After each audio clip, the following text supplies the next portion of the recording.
Oke, baik. Assalamualaikum warahmatullahi wabarakatuh. Selamat malam semuanya. Terima kasih atas perhatiannya dan juga kesetiaannya karena perkuliahan dietetik penyakit degeneratif ini kita ganti dari jadwal sebelumnya untuk pembicaraan topik terkait MNT penyakit kanker non digestif. Pada kesempatan ini, saya akan memberikan penjelasan dan juga beberapa informasi terkait dengan bagaimana kita sebagai mahasiswa gizi perlu untuk mengetahui terkait dengan asuhan ataupun terapi gizi pada penyakit-penyakit kanker yang non-digestif, yang mana pada pertemuan sebelumnya kita sudah membahas tentang penyakit kanker yang digestif. Baik, saya mulai untuk pembelajaran hari ini. Outline dari pembelajaran hari ini adalah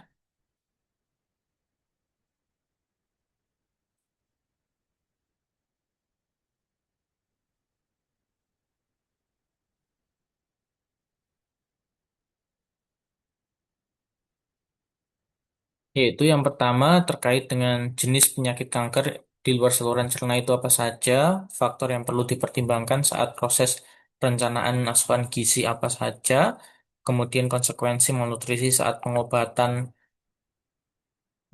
penyakit kanker, kemudian screening, penilaian, dan juga diagnosis gizi. Yang terakhir adalah bagaimana pedoman dan intervensi gizi yang berbasis bukti.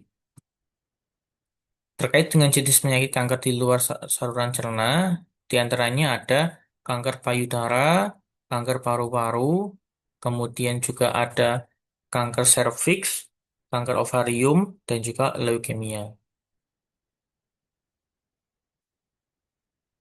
Berikut adalah penjelasan terkait dengan kanker payudara, di mana kanker payudara ini muncul dari jaringan payudara, terutama ductus atau lobulus. Penyebabnya diantaranya adalah karena faktor usia dan riwayat keluarga, dan juga ada beberapa mutasi gen yang memicu adanya pertumbuhan sel yang ganas, yaitu mutasi pada gen BRCA1 dan BRCA2. Selain itu ada juga obesitas pasca menopause, paparan estrogen, alkohol, dan juga kurangan aktivitas fisik. Treatmentnya ada operasi, radioterapi, kemoterapi, terapi hormonal, dan juga beberapa imunoterapi khusus pada kasus tertentu. Kondisi kanker payudara ini akan memberikan efek samping mual muntah, fatigue, rambut rontok, dan perubahan nafsu makan yang akan mengganggu secara tidak langsung tentang bagaimana asuhan gizi yang akan kita berikan nanti. Selanjutnya, asuhan gizi utama yang perlu dilakukan dan diperhatikan adalah kita harus mempertahankan bagaimana kita menjaga nafsu makan pasien tersebut, kemudian kita memberikan asupan cukup protein, dan juga memberikan kontrol kenaikan berat badan saat terapi hormonal atau steroid, berusaha untuk menjaga konsumsi sayur, buah, dan serat, dan juga membantu kelola mual dan perubahan rasa.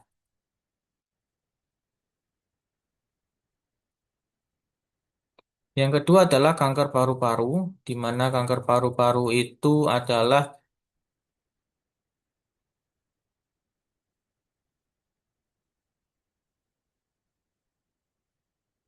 disebabkan adanya jaringan yang tumbuh di organ paru-paru kita, kemudian dia tumbuh tidak terkontrol dan ganas sehingga dia akan memberikan hambatan terhadap sel saluran nafas kita. Penyebabnya adalah diantaranya gaya hidup merokok dan juga paparan asap rokok di sekitar lingkungan kita, dan terakhir adalah adanya riwayat keluarga ataupun usia. Treatmentnya sama, ada operasi, radioterapi, kemoterapi, ataupun imunoterapi. Efek sampingnya juga mayoritas sama, dan yang terakhir adalah bisa memberikan penurunan berat badan yang sangat signifikan atau kakeksia selama 6 bulan terakhir. Asuhan gizi utamanya yaitu memprioritaskan energi protein tinggi, makanan porsi kecil tapi sering.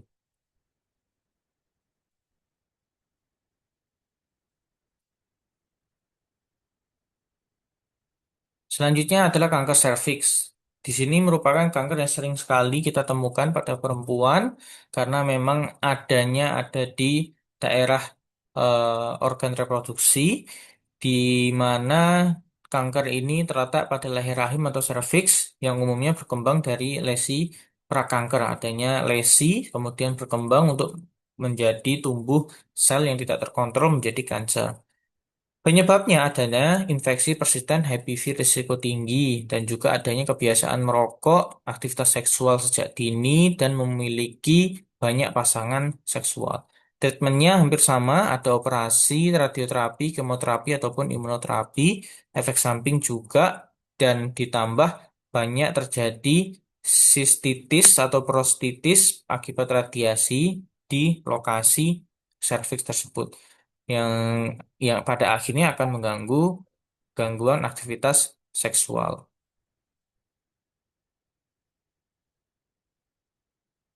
Selanjutnya, asuhan gizinya adalah pemberian energi eh, protein yang cukup, mengelola diare, kemudian didukung dengan pemberian zat besi bila anemia sesuai arah medis, edukasi makan aman saat imunitas turun.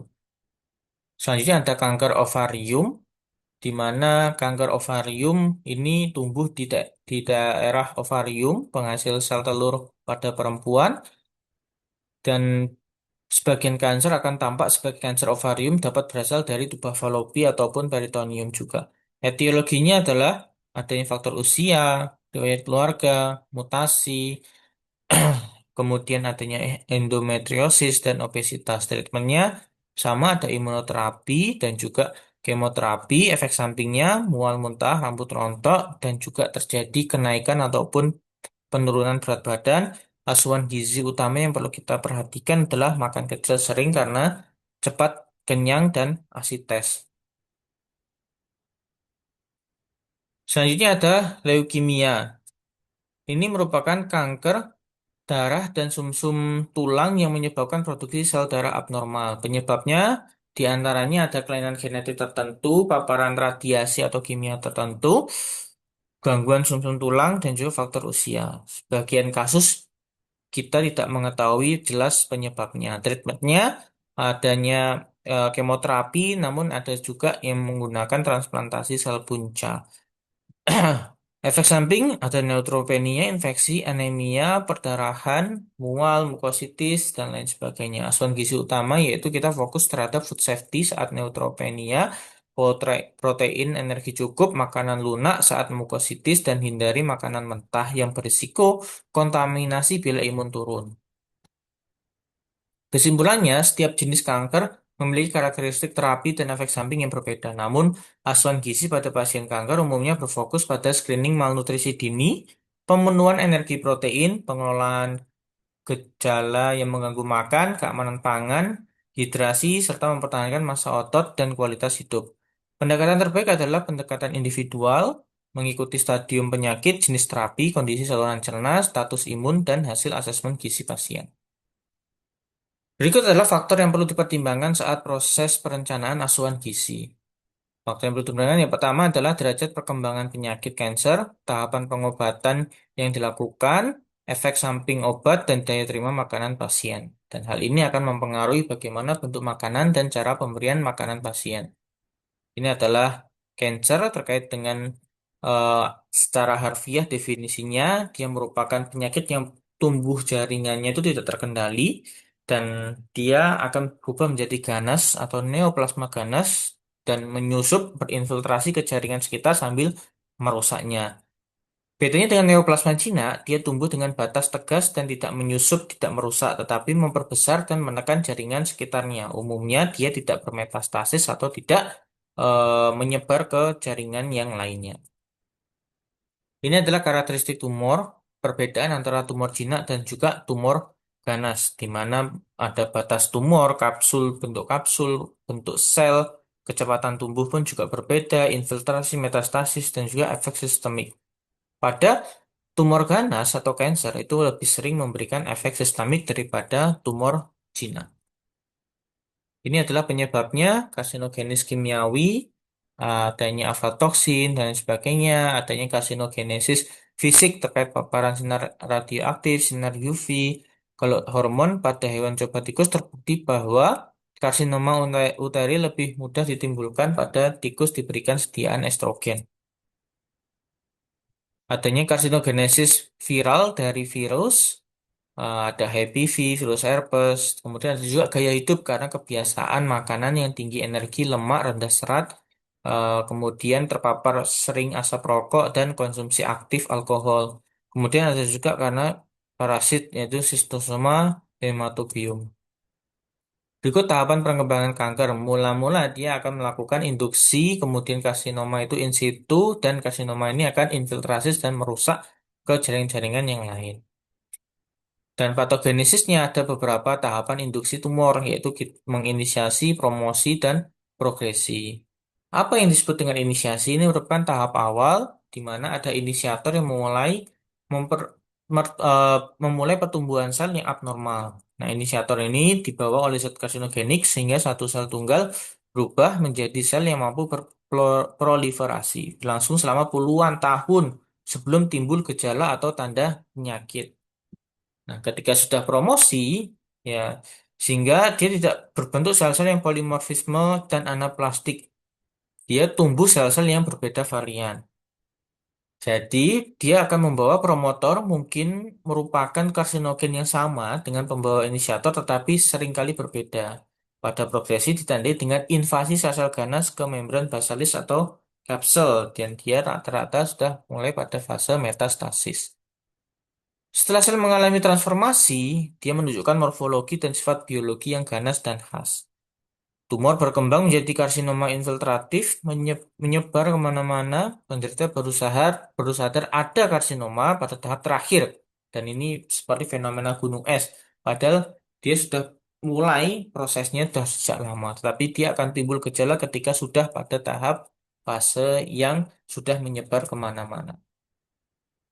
Berikut patofisiologi secara runtutnya, di mana ada proliferasi sel yang abnormal. Jadi, sel ini tidak berdiferensiasi secara normal, tidak berubah sesuai dengan apa yang akan dibuat sesuai tujuan sel tersebut, sehingga dia akan meningkatkan sel mass, di mana sel mass ini akan mengganggu fungsi jaringan-jaringan normal, dan akan ada kemungkinan dia metastase dan melakukan penyebaran.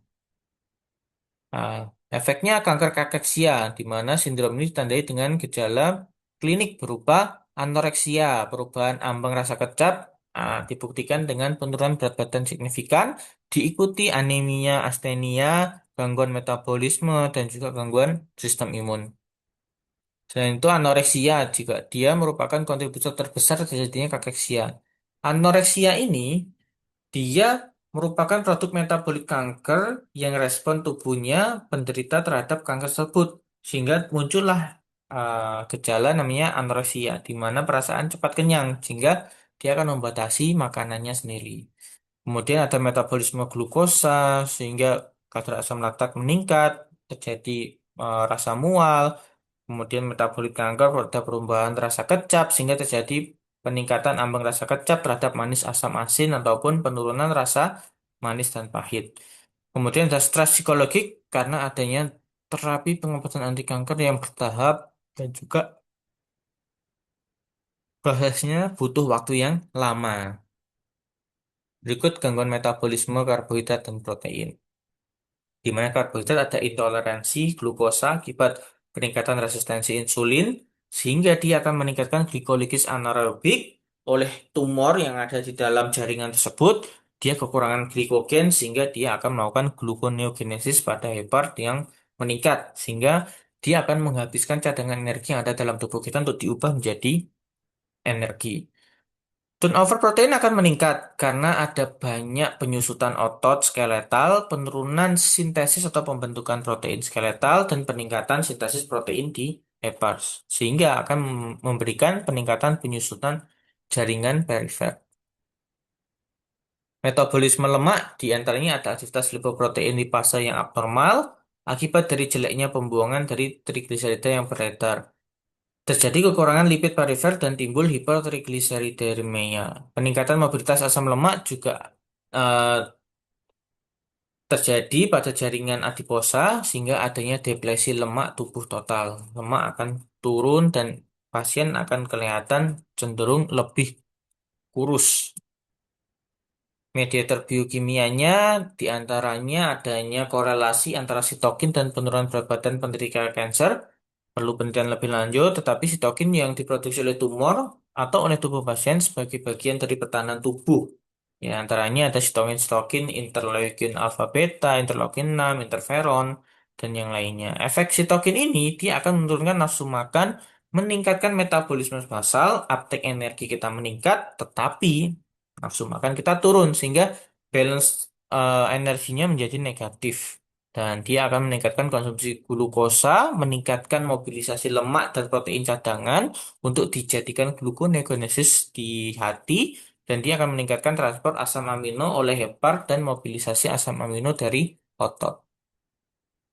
Awalnya, dia akan terjadi gangguan metabolisme akibat kanker. Nah, kanker terjadi.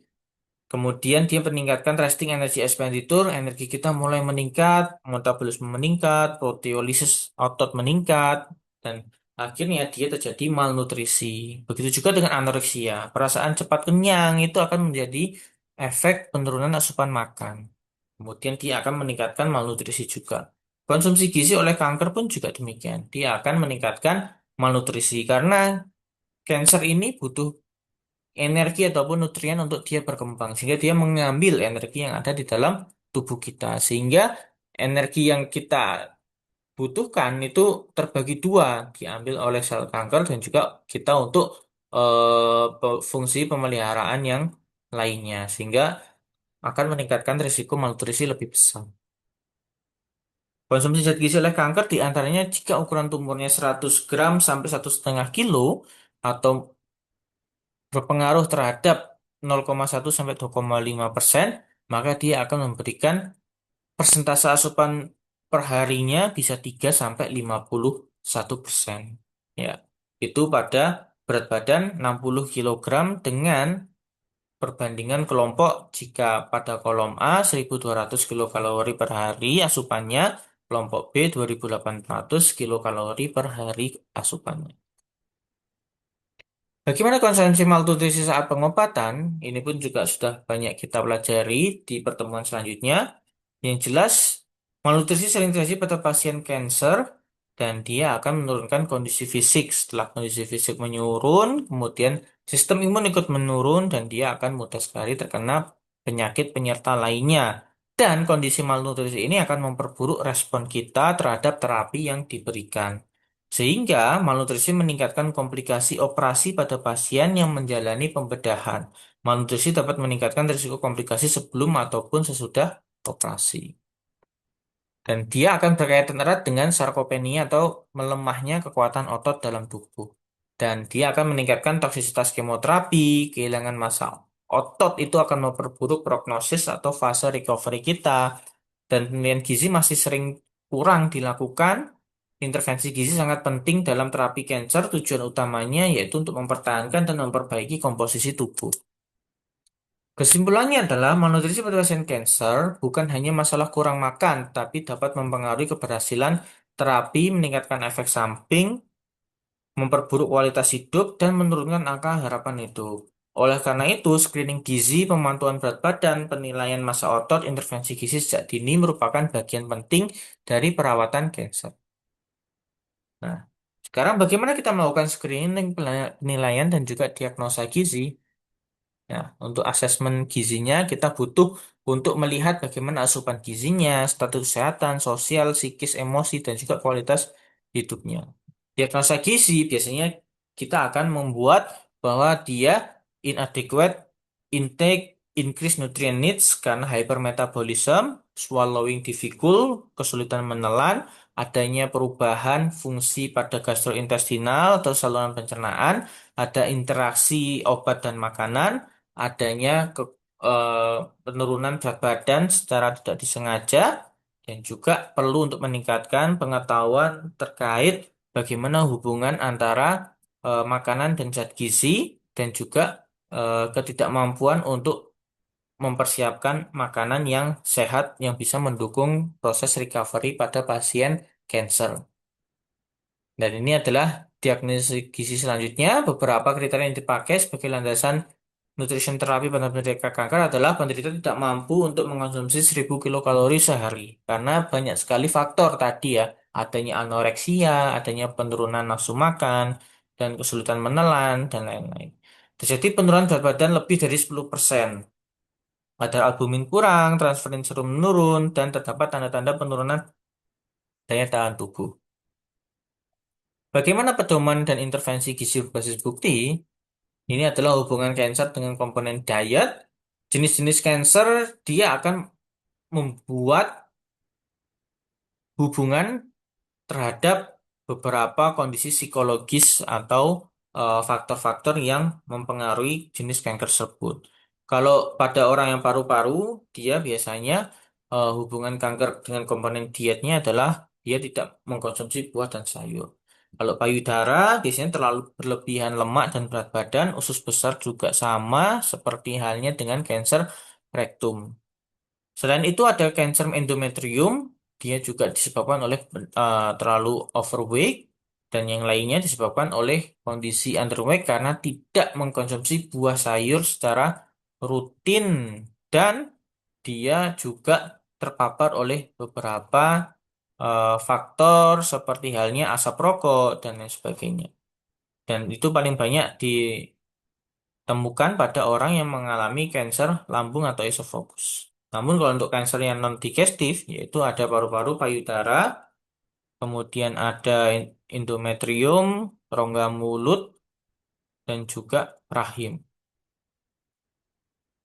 Tujuannya adalah memberikan makanan seimbang sesuai dengan status gizi optimal, memberikan makanan eh, yang dapat mencegah ataupun meningkatkan eh, kondisi komposisi tubuh pasien, mengurangi rasa mual, muntah, dan diare, mencegah dan menghambat penurunan berat badan secara berlebihan, dan mengupayakan perubahan sikap dan perilaku sehat terhadap makanan pada pasien tersebut.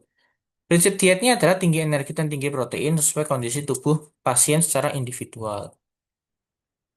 Beda prinsip diet pada penyakit digestif dan non-digestif kemarin yang yang kita bahas. Kiranya kalau kanker digestif, terapi gizi sangat dipengaruhi oleh fungsi saluran cerna dan kemampuan makan dan atau absorpsinya. Kalau kanker non-digestif, fokusnya lebih ke memenuhi kebutuhan metabolik akibat kanker dan terapinya, yaitu tinggi energi, tinggi protein sesuai kondisi tubuh pasien.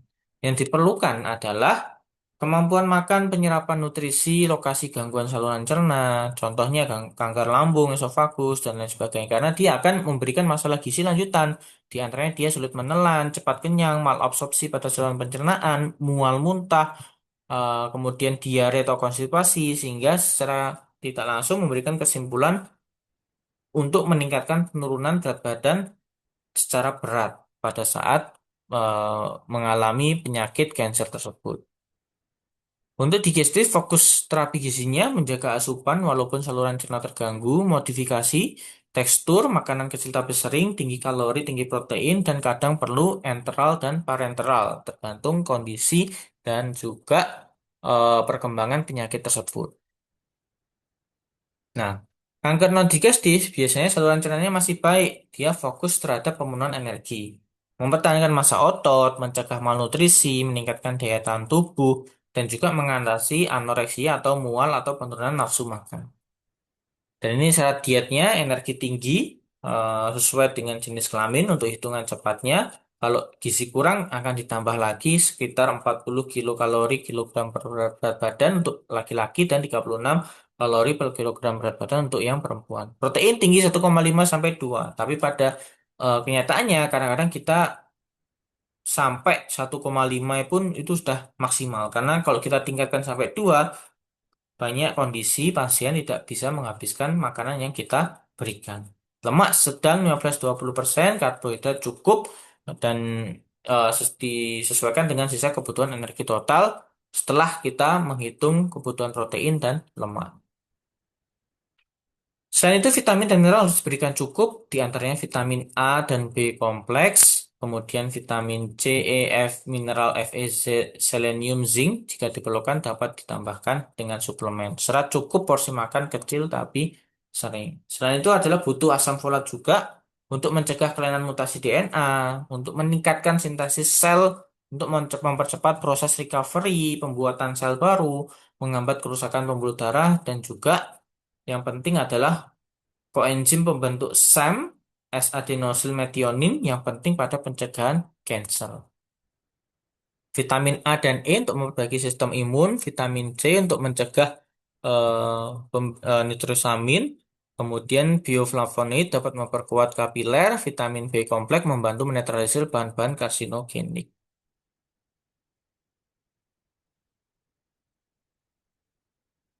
Bawang merah dan bawang putih mencegah kanker empedu dan gastrointestinal, tomat dan lada bisa menurunkan risiko kanker prostat, minyak ikan, efek anti kansernya dapat, sayuran seperti kol, brokoli, dan kedelai itu bisa mencegah kanker prostat, ovarium, dan mamae.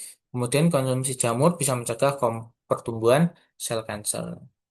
Di antaranya yang perlu kita perhatikan efek samping obat yang diberikan saat perawatan pasien kanker.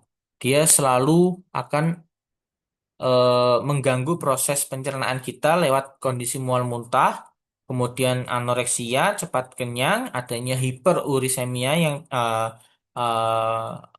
pengeluaran urin yang berlebihan, kemudian hipomagnesemia, hipokalsemia, hipokalemia, hipoalbuminemia, dan serostomia, yaitu kekeringan mulut akibat disfungsi kelenjar saliva. Kita harus memperhatikan, hindari pemberian makan dan minuman selama 2 jam. Jika sering terjadi diare, diet menyesuaikan, terutama proses pemberian hidrasi harus terpenuhi untuk menjaga keseimbangan cairan dan elektrolit. Kemudian pemberian parenteral nutrition itu perlu keputusan tim pada eh, tindak lanjut penanganan pasien tersebut untuk melihat bagaimana cek risiko yang timbul ketika kita memberikan parenteral nutrition. Dan ini pemberiannya tergantung pada perkembangan penyakit, keadaan pasien.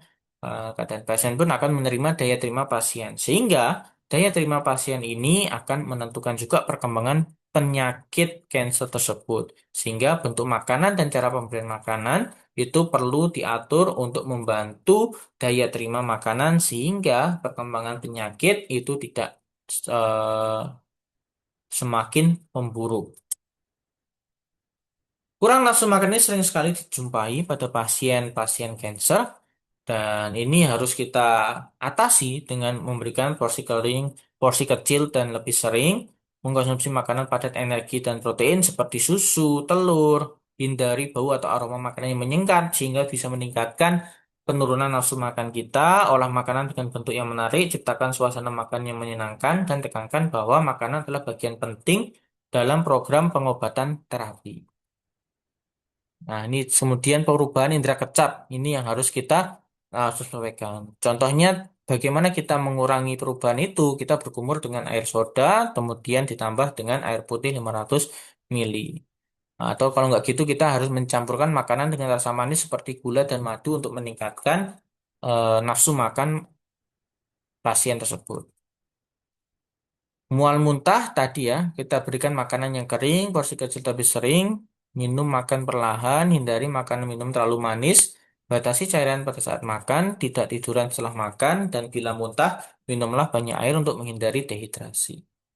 Untuk mulut kering, harus kita jaga hidrasinya 8-10 gelas per hari, gunakan sedotan untuk minum air, kemudian kunyah makanan dengan baik, konsumsi makanan yang lunak-lunak dan juga mudah dikonsumsi, kunyahlah permen rendah gula untuk menstimulasi kelenjar ludah. Rasa cepat kenyang, kita harus berikan konsumsi makanan porsi kecil dan frekuensi sering, hindari minum sebelum makan, dan hindari makan dalam posisi tidur. Kesulitan mengunyah atau menelan, minum dengan menggunakan sedotan akan membantu.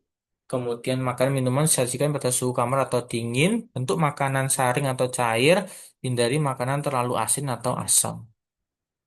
Untuk diare kita perlu banyak minum air, kemudian konsumsi makanan porsi kecil, hindari makanan terlalu manis, hindari susu penuh selama diare, hindari makanan yang bergas. Konstipasi mengkonsumsi cukup serat, minum 8-10 gelas per hari dan lakukan aktivitas fisik sesuai kemampuan. Untuk cara pengolahan, kita perlu untuk memperhatikan higienis makanan ataupun eh, proses pengolahan makanan tersebut.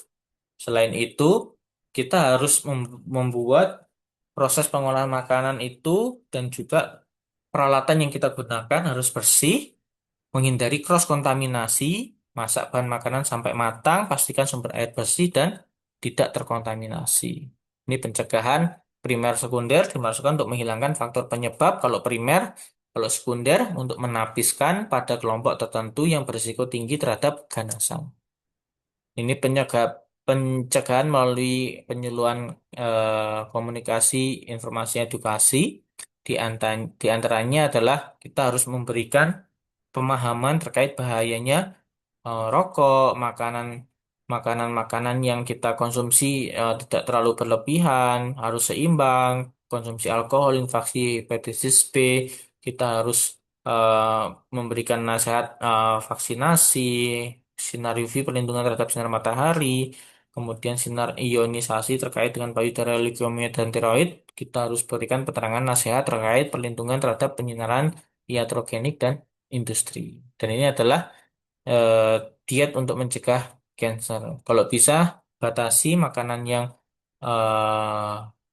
asin, kemudian minum alkohol, batasi daging merah, dan hindari makanan-makanan daging yang diproses. Kita harus jadi lebih aktif, harus mengejar berat badan ideal, kemudian mengkonsumsi eat plant-based food atau avoid energy dense food and sugary drink. Ini 7 patokan tanda bahaya ketika kita mengalami tanda-tanda yang merujuk ke kondisi cancer, yaitu singkatannya waspada, yaitu waktu BAB BAK ada gangguan apa tidak, alat pencernaan terganggu pada kesulitan menelan, suara serak atau batuk tak sembuh-sembuh, payudara atau bagian lain memperlihatkan benjolan, andeng-andeng atau berubah sifat makin besar atau gatal, darah atau lendir abnormal yang keluar dari tubuh, adanya koreng atau borok yang tidak mau sembuh. Terima kasih atas perhatiannya. Jangan lupa dikerjakan kuis yang sudah diberikan di e-learning. Sampai ketemu di pertemuan selanjutnya. Wassalamualaikum warahmatullahi wabarakatuh.